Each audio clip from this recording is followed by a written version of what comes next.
as requested by some of the staff.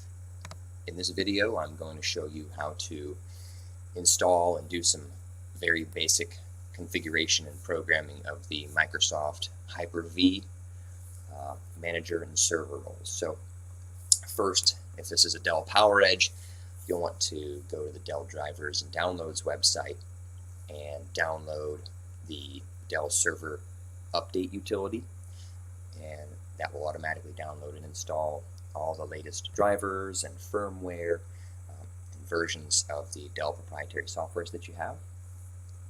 After that, you'll want to configure the iDRAC, the Dell Remote Access Controller card, because with iDRAC 9 Enterprise, which we install on all the Dell PowerEdge servers now, even if the server is powered off, you can browse to the static IP of the iDRAC card from any browser on the network, and even with the server off, you can access the interface to the Dell PowerEdge, and you can power the server on remotely, and just all sorts of great things. So we want to make sure to configure iDRAC. And lastly, you'll want to download and install Dell Server Administrator.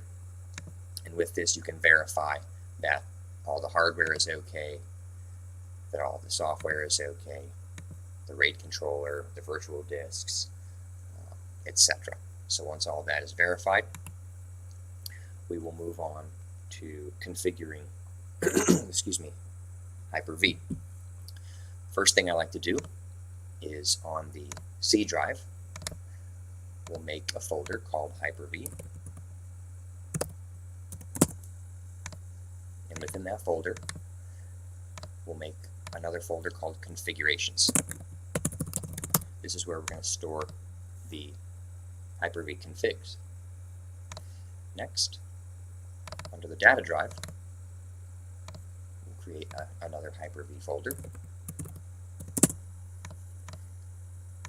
And under that folder, we'll create one called Disks. And this is where we're going to actually store the Hyper-V disks, because the D drive, of course, is much larger. It's meant to hold the bulk of the data for the virtual machines. So next, what we're going to do is we're going to go to Add Roles and Features and add Hyper-V. It does not come on these devices by default. So we'll go to Server Manager. We'll let this load, and we're going to add roles and features. We'll click Next. Role-based. This is the only server since we don't have other servers in the pool. We'll click Next. I've called it UFP. That's Uniform Family Practice.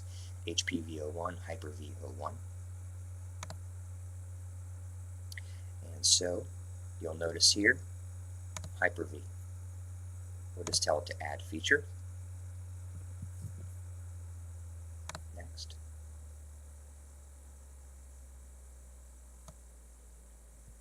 Nothing else needs to be selected at this time, so we'll hit Next. Next. We won't worry about the network adapters. We'll configure those later. We'll hit Next. And we can just leave it CRED SSP. We don't need to change the authentication protocol. Okay. And we're not going to be doing any migration across physical boxes, so we don't need to check that.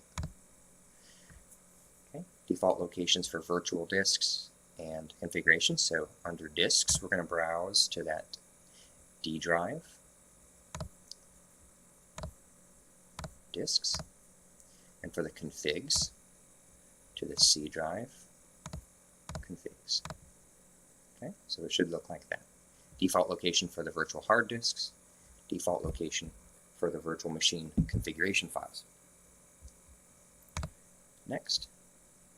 And we can restart the destination server if required. And we'll install. We'll let this do its thing. The server will restart, and we will pick up from there.